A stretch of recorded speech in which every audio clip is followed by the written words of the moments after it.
اے نبی صلی اللہ علیہ وآلہ وسلم، لوگ تم سے پہاڑوں کے بارے میں دریافت کرتے ہیں، کہہ دو کہ میرا رب ان کو راکھ بنا کر بکھیر دے گا، پھر زمین کو ہموار میدان کر چھوڑے گا جس میں تم کوئی نشیب و فراز نہ دیکھو گے۔ اس روز لوگ پکارنے والے کے پیچھے چلیں گے اور اس کی پیروی سے انحراف نہ کر سکیں گے، اور رحمان کے سامنے آوازیں پست ہو جائیں گی تو تم ایک ہلکی آواز کے سوا کوئی آواز نہ سنو گے۔ اس روز کسی کی سفارش کچھ فائدہ نہ دے گی مگر اس شخص کی جسے رحمان اجازت دے اور اس کی بات کو پسند فرمائے۔ جو کچھ ان کے آگے ہے اور جو کچھ ان کے پیچھے ہے وہ اس کو جانتا ہے، اور وہ اپنے علم سے اللہ کے علم کا احاطہ نہیں کر سکتے۔ اور اس زندہ و قائم کے روبرو منہ لٹک جائیں گے، اور جس نے ظلم کا بوجھ اٹھایا وہ نامراد رہا، اور جو نیک کام کرے گا اور مومن بھی ہوگا تو اس کو نہ ظلم کا خوف ہوگا اور نہ نقصان کا۔ اور ہم نے اس کو اسی طرح کا قرآن عربی نازل کیا ہے، اور اس میں طرح طرح کے ڈراوے بیان کر دیے ہیں تاکہ لوگ پرہیزگار بنیں یا اللہ ان کے لیے نصیحت پیدا کر دے۔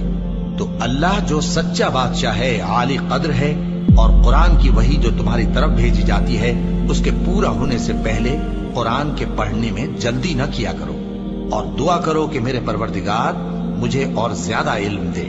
اور ہم نے پہلے آدم سے عہد لیا تھا مگر وہ اسے بھول گئے، اور ہم نے ان میں ارادے کی پختگی نہ پائی۔ اور جب ہم نے فرشتوں سے کہا کہ آدم کے آگے سجدہ کرو تو سب سجدے میں گر پڑے مگر ابلیس نے انکار کیا۔ اس پر ہم نے فرمایا کہ آدم، یہ تمہارا اور تمہاری بیوی کا دشمن ہے، تو یہ کہیں تم دونوں کو بہشت سے نہ نکلوا دے، پھر تم تکلیف میں پڑ جاؤ۔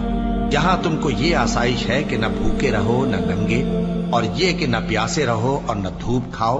پھر شیطان نے ان کے دل میں وسوسہ ڈالا اور کہا کہ آدم، بھلا میں تم کو ایسا درخت بتاؤں جو ہمیشہ کی زندگی کا باعث ہو اور ایسی بادشاہت کہ کبھی زائل نہ ہو؟ سو دونوں نے اس درخت کا پھل کھا لیا تو ان پر ان کی شرمگاہیں ظاہر ہو گئیں، اور وہ اپنے اوپر بہشت کے پتے چپکانے لگے۔ اور آدم نے اپنے پروردگار کے حکم کے خلاف کیا تو وہ اپنے مقصد سے بے راہ ہو گئے۔ پھر ان کے پروردگار نے ان کو نوازا تو ان پر مہربانی سے توجہ فرمائی اور سیدھی راہ بتائی۔ فرمایا کہ تم دونوں یہاں سے نیچے اتر جاؤ، تم میں بعض کے دشمن ہوں گے، پھر اگر میری طرف سے تمہارے پاس ہدایت آئے تو جو شخص میری ہدایت کی پیروی کرے گا وہ نہ گمراہ ہوگا اور نہ تکلیف میں پڑے گا، اور جو میری نصیحت سے منہ پھیرے گا اس کی زندگی تنگ ہو جائے گی، اور قیامت کو ہم اسے اندھا کر کے اٹھائیں گے۔ وہ کہے گا کہ میرے پروردگار، تو نے مجھے اندھا کر کے کیوں اٹھایا؟ میں تو دیکھتا بھالتا تھا۔ اللہ فرمائے گا کہ ایسا ہی چاہیے تھا، تیرے پاس ہماری آیتیں آئیں تو تو نے ان کو بھلا دیا، اسی طرح آج ہم تجھ کو بھلا دیں گے۔ اور جو شخص حد سے نکل جائے اور اپنے پروردگار کی آیتوں پر ایمان نہ لائے، ہم اس کو ایسا ہی بدلہ دیتے ہیں، اور آخرت کا عذاب بہت سخت اور ہمیشہ باقی رہنے والا ہے۔ تو کیا یہ بات ان لوگوں کے لیے موجب ہدایت نہ ہوئی کہ ہم ان سے پہلے بہت سے فرقوں کو ہلاک کر چکے ہیں جن کے رہنے کے مقامات میں یہ چلتے پھرتے ہیں؟ عقل والوں کے لیے اس میں بہت سی نشانیاں ہیں۔ اور اگر ایک بات تمہارے پروردگار کی طرف سے پہلے صادر اور جزائے اعمال کے لیے ایک میعاد مقرر نہ ہو چکی ہوتی تو نزول عذاب لازم ہو جاتا۔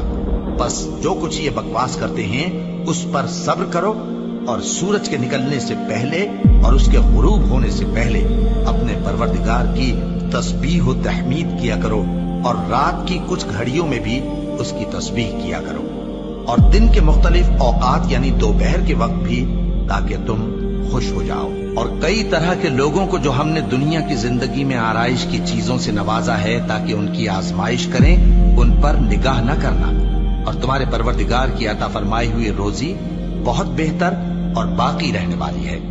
اور اپنے گھر والوں کو نماز کا حکم کرو اور اس پر قائم رہو۔ ہم تم سے روزی کے خواستگار نہیں بلکہ تمہیں ہم روزی دیتے ہیں، اور نیک انجام اہل تقوی کا ہے۔ اور کہتے ہیں کہ یہ پیغمبر اپنے پروردگار کی طرف سے ہمارے پاس کوئی نشانی کیوں نہیں لائے؟ کیا ان کے پاس پہلی کتابوں کی نشانی نہیں آئی؟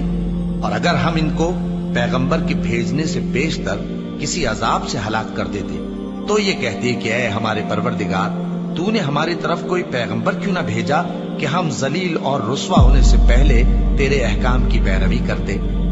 کہہ دو کہ سب نتائج اعمال کے منتظر ہیں، سو تم بھی منتظر رہو، ان قریب تم کو معلوم ہو جائے گا کہ دین کے سیدھے رستے پر چلنے والے کون ہیں اور جنت کی طرف راہ پانے والے کون ہیں، ہم یا تم۔